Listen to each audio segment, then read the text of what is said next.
지켜주신다.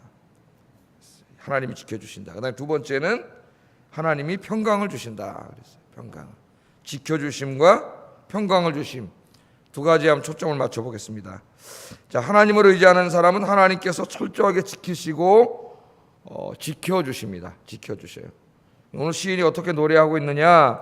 2절에 보니까 산들이 예루살렘을 두름과 같이 여호와께서 그의 백성을 지금부터 영원까지 두르시리로다. 그렇게 얘기했어요. 그러니까 여러분, 이 시온성, 예루살렘 성은 산 위에 있다 그랬죠. 산들이 이렇게 쫙 옆에 둘러 있고 그 가운데 이렇게 이제 있는 산에 예루살렘 이 성이 있고 거기 성전이 있는 거죠. 그러니까 이렇게 멀리서 보면은 마치 그 산들이 예루살렘 성을 삥 둘러가지고 이렇게 지키고 있는 것처럼 보인단 말이죠. 지키고 있는 것처럼. 그래서 오늘 시인이 그것을 이야기하는 거예요. 산들이 예루살렘을 두른 것 같이. 그래서 예루살렘은 아무나 쳐들어와서 금방 이길 수 있는 성이 아니에요. 천의 요새지에 그 예루살렘 성이 만들어졌기 때문에 시인이 말하기를 산들이 예루살렘을 이렇게 두름같이 두르고 예루살렘 성을 지키는 것 같이 여호와께서 그의 백성을 두르시리로다. 그러니까 이렇게 우리는 안 봐서 모르죠. 저도 안 봐서 모르겠어요. 멀리서 이렇게 딱 보면은 산들이 예루살렘 성을 빡 두르고 있는데 그 모습 속에서 이 시인은 지금 뭘 본 거예요? 하나님께서 그의 백성들을 이렇게 두르시고 감싸 안고 계시는 걸 본 거죠. 그러니까 엄마들이 아기들 이렇게 오늘같이 축구면 어떻게 합니까? 막 아기 안고 나가려 그러면, 예? 안에다가 이렇게 품고 막 꽁꽁 묶어가지고 막 그래가지고 이렇게 가잖아요. 그런 모습이에요. 그런 모습을 여기 그린 거예요. 산들이 예루살렘을 두른 것 같이. 그 산들이 하나님의 이렇게 팔로 보인 거죠. 하나님이 이렇게 손을 들었어요. 여러분 그 그림을 한번 이렇게 그려보세요. 여러분들을 누가 이렇게 안고 계신다는 거예요? 하나님께서 이렇게 안고 계시는 거잖아요. 느껴지십니까? 믿음 있는 사람은 느껴져요. 하나님이 나를 이렇게 감싸고 있는. 그러면 이제 두 번째 축복이 평강이라 그랬는데 그런 마음에 평강이 찾아와요. 하나님이 나를 이렇게 안고 계신다고 하는 거. 그래서 이 그림은 원래 창세기에서 가져온 그림이에요. 창세기 1장 2절에 보면은 하나님의 신이 수면위를 운행한다 그랬는데 우리말로 운행한다. 수면위를 물 위를 하나님이 이렇게 돌고 계시는 운행한다를 번역했는데 이 말은 원래 그 시리아어인 라헤프라는 말에서 온 단어로 이 말은 알을 품다, 감싸다는 말이에요. 감싸다. 하나님이 이 세상을 만들어 놓고 그 세상을 이렇게 감싸는 거예요. 그래서 이 창세기 언어는 새들이 그 어떻게 알을 이렇게 품는 것처럼. 그래서 예수님도 나중에 그 비슷한 얘기를 했죠. 암탉이 제 새끼를 날개 아래 이렇게 품는 것처럼 하나님이 너희들을 그렇게 품고 계신다는 그런 말 하지 않습니까? 예? 이게 다 그런 말이에요. 그래서 이거 여기서 뭐가 나왔어요? 인큐베이터가 나온 거예요. 인큐베이터. 아이들이 미숙아가 나오면 인큐베이터가 그 안에 들어가서 이렇게 아이의 생명을 지켜주잖아요. 그렇게 하나님이 감싸고 계셔요. 그래서 이 세상을 창조해 놓고 하나님은 나 몰라라. 이제 내가 이 세상을 자기 지 멋대로 자기 스스로 돌아가게 완벽한 기계로 만들어 놨으므로 나는 더 이상 간섭하지 않음. 그런 하나님이 아니에요. 이런 사상이 유럽 사회를 지배하고 있습니다. 지금 저 기독교 문명, 2000년 기독교 문명이 지배하고 저 유럽인들의 마음속에 오케이 하나님이 창조한 거 오케이 우리도 믿어. 그러나 더 이상 간섭하지는 않으셔. 하나님은 완전한 기계 시계처럼 탁 만들어 놨기 때문에 더 이상 간섭하지 않고 이 하나님 만드신 법칙에 자동으로 착착착 움직인다는 이걸 우리가 디이즘, 이실론이라 그래요. 이실론. 하나님이 간섭하지 않는다면은 하나님이 없는 거나 마찬가지죠. 우리가 죽든 살든 말든 뭐 우주가 망가지든 망하든 하나님 간섭하지 않으면 하나님이 없는 거랑 뭐가 달라요? 그래서 결국은 무실론으로 가요. 무실론. 하나님이 창조했는데 간섭하지 않는다 그랬다가 칸트라고 하는 사람이 생각해 보니까 하나님이 있는지 없는지 어떻게 하는 거예요, 우리가? 예? 우리는 이게 시간과 공간 속에서 감각기관을 통해서 진리를 찾아가는데 하나님은 우리의 어떤 이성으로 이게 측정하거나 생각할 수 있는 대상이 아니에요. 신이기 때문에. 예? 그래서 알 수 없다. 하나님이 있는지 없는지 우리가 이렇게 생각으로 이성으로 추론해서 알 수 없기 때문에 알 수 없다는 불가지론을 폈다가 하나님 있는지 없는지 알지 못하는데 그 다음 단계는 뻔하잖아요. 그 다음에 하나님은 없는 거예요. 하나님은 존재하는 게 아니고 인간의 마음속에서 자꾸 이렇게 막 전쟁도 나고 비도 오고 홍수도 나고 막 이러니까 누군가 우리를 지켜줘야 되는데 불안하니까 누군가 우리를 지켜줘야 되는데 지켜주는 무슨 강력한 어떤 존재가 있었으면 좋겠다. 그런 인간의 간절한 소원이 바깥으로 튀어나와가지고 인간이 만들어 놓은 게 하나님이지, 하나님 존재하지 않는다는 무신론, 포이에르바의 무신론이 나와요. 여러분, 하나님은 존재하시고 이 세상을 창조하실 뿐만 아니라 여러분 이 세상에 간섭하고 계세요. 이건 우리 섭리라 그래요. 섭리. 하나님 섭리하고 계세요. 지금도. 오늘 아침에 여러분 여기 나오신 것도 다 하나님 간섭해서 나오신 거예요. 섭리하시고. 그게 뭐냐면 산들이 예루살렘을 두른 것 같이 하나님께서 우리를 두르고 계세요. 이거를 이 사람들이 모르는 거예요. 그래서 이 우주의 고아처럼 혼자 불안에 떨면서 살고 있는, 겉으로 나와서는 잘난 척하고 무신론자고 신이 어디 있냐 그러고 떠들지만은 밤에 가면 잠을 못 자는 사람들이 저 사람들이에요. 그 안에서 나오는 불안과 이런 것 때문에 잠을 못 자요. 자, 여러분, 우리 가끔 무슨 공상과학 영화나 인류 종말에 관한 영화를 보면 소행성들이 충돌해가지고 소행성과 지구가 충돌해서 지구가 멸망하는 그런 얘기도 나오고, 저 태양에서 나오는 이 강력한 자외선 저외선이 오는데 이 안에 이 오존층이 다 무너져가지고 그게 그대로 와서 다 죽는 그런 인간이 멸망하는 그런 얘기도 나오고, 또 지금 온실 효과로 기온이 자꾸 올라가가지고 과학자들이 뭐라 그래요?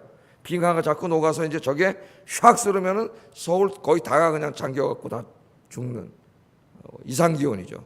이상기온으로 지금 인류가 멸망할 것이라고 보는 사람이 제일 많습니다. 세상 과학자들 중에 그런 얘기도 나오고 뭐 여러 얘기가 나오는데 염려하지 마세요. 그런 일 안 벌어져요. 누가 품고 계세요? 하나님 품고 계세요. 하나님을 안 믿으니까 이 사람들이 하나님이 없다고 생각하니까 불안해지는 거예요. 그다음에 하나님이 맡고 계세요. 산들이 예루살렘 두른 것 같이 하나님이 두르시고 계시고, 여러분 인생도 불안해하지 마세요. 하나님이 두르고 계세요. 지켜주세요. 그래서 이런 그림이 성경에 많이 나온다 그랬죠. 유명한 그림들이 많이 나오죠. 엘리사와 게하시 이야기도 그렇고, 엘리사 잡으려고 도단성에 쳐들어와가지고 아람 군대가 몇 개월 보이. 게하시가 아침에 나왔다 깜짝 놀라가지고 아이고 선생님 큰일 났습니다. 지금 아람 군대가 몇 개월을 보이는데 우리 꼼짝없이 죽게 생겼습니다. 하나님이 안 보이니까. 믿음이 없는 사람은 뭐 보여요. 눈만 요걸만 보는데 안 보이지. 저쪽 조금밖에 더 보여. 우리 인생에 닥쳐오는 문제밖에 더 보여요. 그러니까 불안한 거예요. 두렵고. 엘리사가 기도를 해줬잖아요. 그 영의 눈을 탁 뜨니까, 장님된 눈을 탁 뜨니까 뭐가 보여요? 하나님의 불병거가 보이잖아요. 하나님의 불병거가 똑같은 말입니다. 도단성을 에워싸고 있어요. 이렇게 두르고 있어요. 할렐루야. 여러분, 왜 제가 자꾸 기도하라 그러느냐? 여러분이 이렇게 자꾸 기도하면 하나님이 여러분을 둘러싸고 계실 뿐만 아니라 그것이 느껴져요. 그래서 행복해지는 거예요, 여러분. 이 기도를 하지 않으면 하나님이라는 존재에 대해서 자꾸 희미해질 수밖에 없고, 그렇기 때문에 자꾸 걱정, 염려, 불안이 찾아올 수밖에 없기 때문에 그 인생이 불행해질 수밖에 없어요. 그래서 기도하라는 거예요, 하나님께서. 그래야 하나님께 믿음이 생기고 하나님이 나를 지켜주시는 게 보여지고 느껴지고, 하나님 지켜주세요. 뭐 이런 그림은 이 성경에 많이 나옵니다. 또 그 스갈에서도 제가 가끔 얘기하잖아요. 스갈의 2장에 보면 천사가 예루살렘 성을 측량하러 나가는데 갑자기 하나님 부르셔가지고 거기다 돌로 성벽을 짓지 말라 그러니까 깜짝 놀라가지고, 아니 그럼 성 담을 안 쌓으면 어떻게 지켜? 적들이 쳐들어오는데, 근데 하나님 뭐라 그래요? 내가 불성벽이 되어주리라. 불성벽이. 불로 지켜준다는 거예요, 하나님이. 그러니까 돌멩이 쌀 필요 없다는 거예요. 세상 사람들이 안전장치하고 이거 하고 저거 하고 막 걱정, 염려, 온통 안전장치 다 하잖아요. 막 6개월에 한 번씩 뭐 다 하고 다 종합검사하고 다 하잖아요. 하나님 뭐라 그래요? 다 필요 없다는 거예요. 내가 지켜준다는 거예요. 내가 지켜준다. 하나님 불성벽이 되어준다. 여러분 믿습니까? 하나님 이렇게 지켜주세요. 제가 이걸 깨달은 게 언제냐면은, 제가 이제 교회 뒤쪽에 한 10년 이상 살았잖아요, 그죠? 한 10년 살았는데 이 지역이 이제 모기가 좀 많아요. 모기가. 우리 교회도 모기가 엄청 많아요. 그 모기한테 참 제가 헌혈을 많이 했어요. 이 모기가 너무 많으니까 애가 못 자니까 이제 우리 사람이 가서 모기장을 이렇게 매달아 놓으면 이렇게 쭉 그런 거 있잖아요, 요새. 그 안에 싹 들어가면. 그걸 사다가 이제 은우 어렸을 때 방에다 딱 놔주니까, 쟤만 이제 여자애라고 놔주니까 그 안에 싹 들어가자니까 모기가 바깥에서 앵 해도 못 들어가. 딱 막고 있잖아. 이제 그거보다 딱 은혜를 받았어요. 야, 저거다. 모기장. 예? 바깥에서 마귀가 아무리 공격하려고 해도 딱 하나님께서 이 보호막을 쳐놓으면 들어가지 못해요. 예? 할렐루야. 여러분 눈에 안 보이지만은 하나님 보호막 치고 지켜주시는 거예요. 오늘 이 시인은 그 예루살렘 성 순례하다가 멀리서 보니까, 멀리서 볼 거 아니에요. 저쪽에서 오니까 저 예루살렘 성이 있는데 산들이 쫙 둘러있는 그 모습을 보면서 뭘 본 거예요? 하나님이 이렇게 감싸고 있는 모습을 본 거예요. 그러니까 이게 믿음이 좋은 사람이에요, 여러분. 제가 그래서 지난주에도 설교했잖아요. 교회 문 열고 나가면서 하나님이 창조하신 모든 이 창조 세계는 하나님이 우리에게 하시는 설교라고, 한편의 설교. 그러니까 신앙이 깊어지면 이 시인처럼 산들이 예루살렘에 이렇게 삥 둘러 있는 모습을 보고 하나님을 본다니까요. 하나님을. 교회 와서 예배드리고 말씀 들을 때도 하나님 만나지만 이 세상에 나가서 눈에 보이는 모든 것 속에 하나님의 은혜를 보는 거죠. 야, 이런 수준의 은혜가 여러분에게 있기를 주의 이름으로 축복합니다. 기도하세요, 이런 걸 위해서. 여러분, 하나님 지켜주시지만 아무리 자기가 자기를 지키려고 해도 지킬 수 없다는 걸 또 성경은 보여줘요. 그게 누구예요? 아합이라는 왕이잖아. 유다 왕 여호사밧하고 연합을 해가지고 전쟁을 하러 가잖아요. 이 얼마나 장깨가 많은 사람이에요. 여호사밧 보고 당신이 왕복을 입으라 그러고, 왜? 왕복을 입으면 적군의 주요 공격 대상이 되지 않습니까? 자기는 싹 그냥 일반인 군인처럼 옷을 입고, 그것도 나갈 때 두려워가지고 아주 꽁꽁 그냥 완전히 방어 체제를 다 갖추고 그냥 진짜 어디 하나 뚫을 데 없을 정도로 입고 나갔어요. 안 죽으려고. 예? 우리가 그렇게 살잖아요. 자기 힘으로 막 안전을 지키려고 노력하고 막 별짓 다 하잖아요. 근데 어디서 화살이 하나 슉 날아오는데 샥 날아오더니 갑옷과 갑옷을 이은 그 솔기 사이 조준해서 쏴도 못 맞춰요. 우리나라 여자 양궁 선수들 제일 잘하잖아요. 10점 만점에 10점. 예? 움직이고 있는데 그게 맞습니까? 움직이는 표적이? 고기 딱 맞고 죽었어. 심장에 맞아가지고. 그 하나님이 뭘 보여주는 거예요? 네가 아무리 너 자신을 안전을 지키려고 벨트 다 하고 무슨 진짜 6개월에 한 번 가서 내시경하고 다 해도 하나님 지켜주지 않으면 안 되는 거예요. 갑옷 솔기에 맞는 거예요, 여러분. 물론 제가 그런 거 하지 말라는 게 아니에요. 저는 평생 안 하고 살려고 그러는데 여러분도 필요하시면 하세요. 그러나 이 믿음은 갖고 사세요. 여러분 기도하세요. 기도하고 하나님 의지하고 살면 하나님이 지켜주세요. 그래서 이 하나님이 얼마나 사랑하고 지켜주냐면은 로마서 8장 38절 39절에 보면은 바울이 이렇게 말했습니다. 내가 확신하노니 사망이나 생명이나 천사들이나 권세자들이나 현재일이나 장래일이나 능력이나 높음이나 깊음이나 다른 어떤 피조물이라도 우리를 우리 주 그리스도 예수 안에 있는 하나님의 사랑에서 끊을 수 없느니라. 아멘. 이 믿음을 탁 가지면 그 다음부터 찾아오는 두 번째 축복이 평강입니다. 평강. 그래서 오늘 5절 제일 마지막 절에 보면은 이스라엘에게는 평강이 있을지로다. 아멘. 하나님이 산들이 예루살렘을 지키는 것처럼 그게 그냥 산이 아니라 하나님이신데 하나님이 지키시는 것을 확신하게 되면 이 안에 평강이 올 수밖에 없어요. 그 평강이 진짜 평강이에요. 샬롬. 내가 돈 좀 벌고 집 하나 사고 오늘 또 가서 좀 종합검사 받고 왔더니 건강하대. 그래서 오는 평강 한 달 있으면 또 없어져. 금방 다 없어져요. 한 달 있다 또 배 아파봐요. 또 이거 암 아니야? 또 이렇게 돼. 인간은 이 평강이 그런 데서 오는 게 아니라 하나님 주시는 평강이래야 돼요. 하나님 주시는 평강. 그 평강이 우리 안에 들어와야 돼요. 하나님을 의지하고 하나님이 지켜주신다는 게 확신이 되면 평강이 옵니다. 자, 이 지식인들이 하는 말이 20세기, 21세기, 이제 21세기죠. 21세기를 불안의 세기라 그래요. 불안의 세기. 이 학자들이 하는 말이에요. 불안의 세기입니다. 그래서 불안은 모든 신경증과 정신병의 원인이라고 얘기해요. 원인. 그래서 이 롤러 메이라고 하는 이 학자는 불안을 뭐라 그랬느냐. 이 시대의 가장 절박한 인간의 문제 중에 하나가 불안이라는 겁니다. 이 시대의 가장 절박한 인간의 문제 중에 하나가 불안이에요. 불안. 이 불안은 궤양과 두통과 두드레기, 허리 통증, 심장병 등을 유발한다는 것은 이미 의학계에 널리 알려져 있습니다. 불안하면 이게 우리 모든 병으로 와요. 무슨 병으로 오는? 궤양, 두통, 두드레기, 허리 통증, 심장병 등을 다 유발하는 게 불안이에요. 불안. 이 극심한 불안과 스트레스가 지속되면 아드레날린 과다 생산되어서 잠을 잘 수 없습니다. 사람이 잠을 잘 수 없게 되고 각종 시민성 질환, 즉 정신 신체 증상에 시달리게 돼요. 그러니까 살 수가 없어요, 사람이. 근데 21세기의 현대인들, 이렇게 과학이 발전하고 의학이 발전하고 경제가 발전하고 부여의 산이 가운데 가장 큰 인간을 고통스럽게 하는 게 불안의 문제라는 거예요. 불안. 이 프랑스 철학자 베르트랑 베르즐이라고 하는 사람은 불안에 대해서 이렇게 말을 합니다. 좀 어려운 말이지만 잘 들어보세요. 불안은 걱정이 아니다. 걱정하고 달라요. 걱정은 불안이 아니다 말이에요.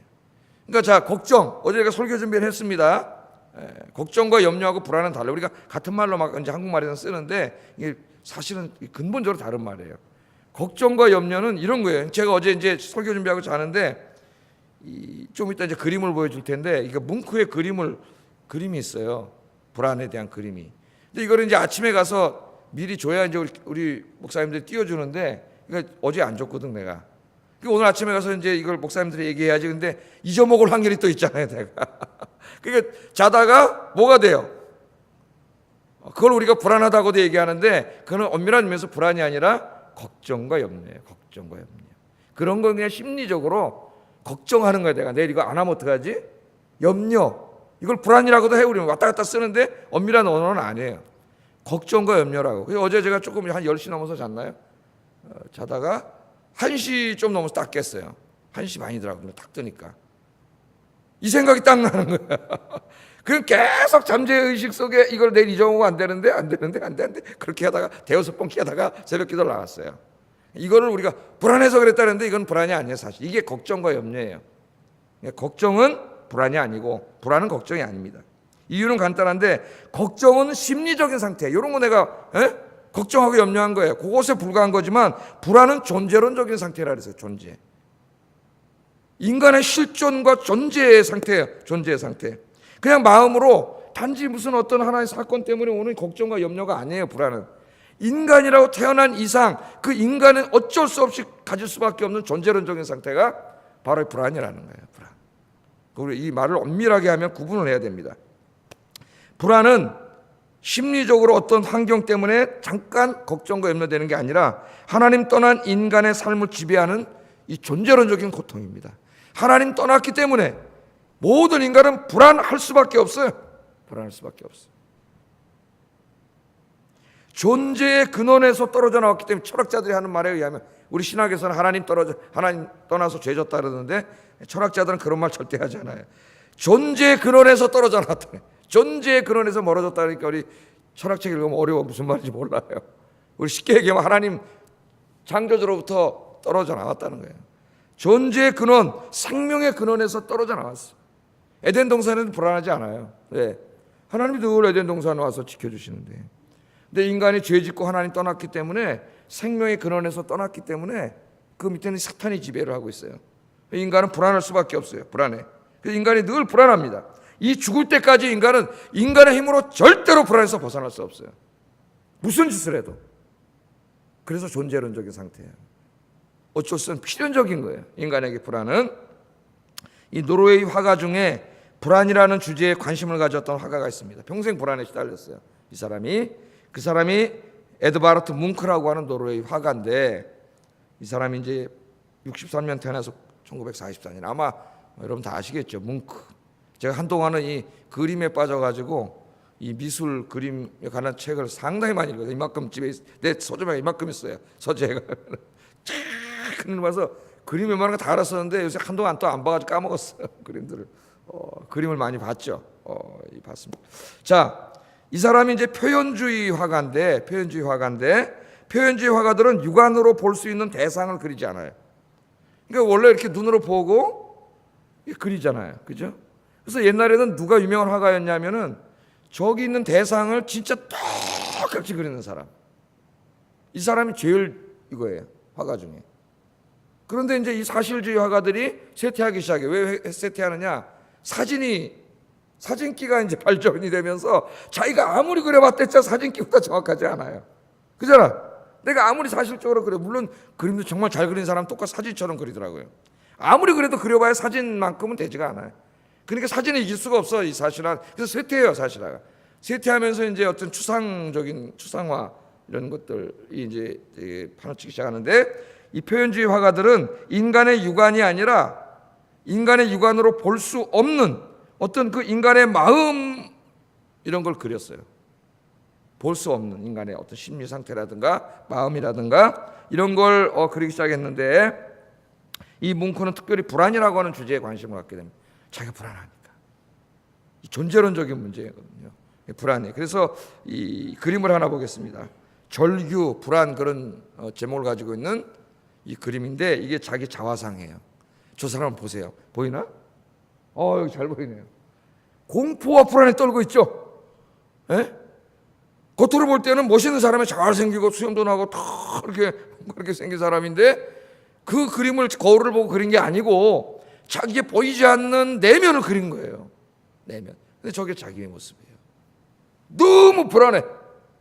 존재론적인 불안에 시달리고 있어요, 이 뭉크가. 그 다음에 또 하나 그림이 있어요. 또 하나 그림이 있어요. 이 두 번째 그림은 이 노르웨이 오슬로 거리, 요한 거리를 지나가는 사람들의 그림인데, 이 사람들 역시 알지 못할 불안에 가득 차 있어요. 그죠? 그 도시를 걸어가는데 겉으로 볼 때는 옷도 잘 입고, 이 당시에는 뭐 어느 정도 되는지 모르지만 지금은 노르웨이가 세계에서 1위입니다. 1위. 제일 잘 사는 나라가 노르웨이예요, 지금. 전 세계에서. 이 거리를 지나는 사람들이 뭐 저 보세요, 모자를 탁 쓰고 비싼 옷 입고 딱 지나가는데, 뭉크가 그 마음을 탁 보니까 막 속에서 막 불안과 막 두려움, 불안과 공포 속에 있는 모습을 본 거예요, 이 뭉크가. 이게 바로 현대인의 모습이에요. 솔직한 인간의 모습이에요. 겉으로 아니라 그래도 집에 가서 잠자다 잠만 좀 안 오고 배만 좀 아프면 다 저렇게 돼, 사람이. 어느 날 죽음이 갑자기 탁 생각이 나면은 인간은 다 저렇게 될 수밖에 없어요. 이 뭉크를 평생 동안 괴롭힌 이 불안, 그 불안의 뿌리는 죽음이었습니다. 죽음. 뭉크는 평생 동안 죽음의 공포에 시달리면서 살았어요. 왜 그러냐면은 그게 가족력이 그래요. 가족력이. 뭉크의 어머니는 뭉크가 어렸을 때 결핵으로 죽었습니다. 뭉크의 누이 소피아도 결핵으로 죽었어요. 동생 안드레아스는 폐렴으로 죽었습니다. 여동생 라우라는 정신병을 앓다가 세상을 떠났어요. 가족이 다 죽었어요, 이렇게. 뭉크의 이러한 불행한 가족사는 뭉크의 마음에 뭐가 돼요? 트라우마가 되겠죠. 트라우마. 네? 마음에 큰 상처와 고통이. 이걸 벗어날 수가 없어, 이 불안으로부터. 늘 그래서 나도 언젠가는 죽을지 모른다는 불안과 공포에 시달려가지고, 아까 그 자기의 자화상이 그렇게 나온 거예요. 공포와 불안이에요. 뭉크는 이 트라우마로부터 벗어나려고, 불안으로부터 그림을 열심히, 그러나 아무리 그림을 그려도 벗어날 수가 없었어요, 이 불안으로부터. 그래서 신경쇠약으로 시달릴 수밖에 없겠죠. 9개월 동안 정신과 치료를 받기도 했고, 68세에는 사랑하는 이모가 죽자 다시 신경쇠약으로 시달리면서 평생 동안 불안에 헤어나지 못했습니다. 여러분, 인간은 불안해요. 모든 게 불확실합니다. 미래가 불확실하고, 전쟁이 날지도 모르고, 죽음이 찾아올지도 모르고, 병에 걸릴지도 모르고, 소중한 것들을 상실할지도 몰라요. 그렇잖아요. 지금은 행복한데 이 행복이 언제 깨질지도 몰라요. 지금은 사랑하는 사람들이 곁에 있지만 이 사람이 내 곁을 언제 떠날지도 몰라요. 내가 지금 직장이 있지만 이 직장을 언제 관둘지 몰라. 사업이 잘 되지만 이 사업이 언제 망할지 몰라요. 모든 사람이 굉장히 불안해요, 여러분. 불안합니다. 이 통계에 보면은 모든 사람 80% 90% 이상의 사람들이 불안에 떨고 있어요, 지금. 사실은 솔직히 조사를 해보면. 여러분, 그런데 하나님께서는 하나님을 의지하는 자들에게 뭘 주세요? 평강을 주세요. 이 불안은 하나님 안으로 들어올 때만 치료될 수 있어요. 존재의 근원이신 하나님, 생명의 근원이신 하나님께로 가까이 올 때만 해결될 수 있는, 아까 제가 뭐라 했어요? 이건 심리적인 문제가 아니라 존재론적인 문제이기 때문에 하나님 품에 와야만 해결이 돼요. 하나님 품에 와서 하나님 의지하고 여러분처럼 기도하면 하나님이 여러분 마음에 샬롬을 주세요. 성령님께서 하늘의 평강을 여러분에게 주세요. 이 하늘의 샬롬이 우리 안에 들어와야, 임해야 이 불안으로부터 해방이 돼요. 벗어날 수 있어요. 하나님으로부터 돌아오지 않은 사람은, 하나님 믿지 않는 사람은 어떠한 것으로부터도 이 존재론적인 고통으로부터 벗어나지 못합니다. 인간이 왜 불안한지 아세요? 의지할 것이 없거나 의지할 수 없는 것을 의지하기 때문입니다. 하나님을 의지하고 하나님을 신뢰하는 순간 우리 마음은 하나님이 주시는 평강으로 가득 차요. 하나님이 나를 둘러싸시고 하나님이 나를 지키신다는 게 여러분 확실히 믿어지면 어떻게 돼요? 평강이 찾아와요. 마음이 평안해질 뿐만 아니라 진짜로 하나님이 샬롬을 주세요. 단지 심리적으로 평안해지는 것만이 아니라 존재론적으로 평안해져요. 존재론적으로. 평강의 왕이신 그 주님이 우리 안에 성령을 보내주셔서 평안하게 하세요. 그 예수님 태어나실 때 천사들이 뭐라고 얘기했어요? 이 세상에는 평화로다. 평화로다. 우리에게 이 샬롬을 주시기 위해서 오셨습니다. 그래서 예수님께서 이렇게 말하죠. 요한복음 14장 27절을 찾아보세요.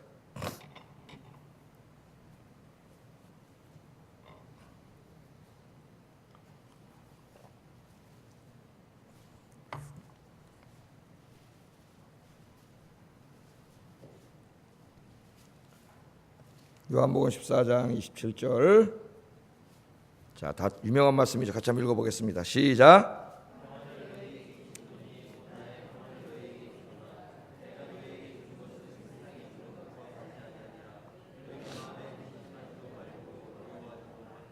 아멘. 우리 예수님께서 여러분에게 평강을 주십니다. 샬롬을 주셔요. 이 샬롬은 세상이 주는 게 아니에요. 돈 때문에 뭐 일이 잘 돼 조금 평화가 그런 게 아니라 근본적인 거예요. 존재론적인 것이에요. 하나님 주시는 거예요. 여러분 평생 오늘처럼 이 추운 날도 새벽에 나와서 기도하고 하나님 의지하고 사신 것처럼 하나님 의지하고 살면 하나님 여러분에게 샬롬을 주십니다. 그래서 오늘 2018년 이제 오늘 이 특별히 신년 특별 새벽 기도를 마치는 오늘 우리 여러분 기도하시면서 이렇게 기도하세요. 하나님, 내가 평생 하나님을 의지하고 살게 해주세요. 그래서 하나님께서 나를 지키심을 내가 확실하게 느끼고 하나님 주시는 샬롬이 가득한 인생, 그런 인생이 되게 해주세요. 같이 기도하겠습니다. 사랑과 은혜가 충만하신 하나님 감사합니다. 오늘 이 예루살렘 성전을 순례하기 위하여 이렇게 고향을 떠나 몇 날 며칠 이렇게 걸으면서 예루살렘 성전에 다가오다가 저 멀리 산속에 산들 가운데 둘러싸여 있는 예루살렘 성을 보며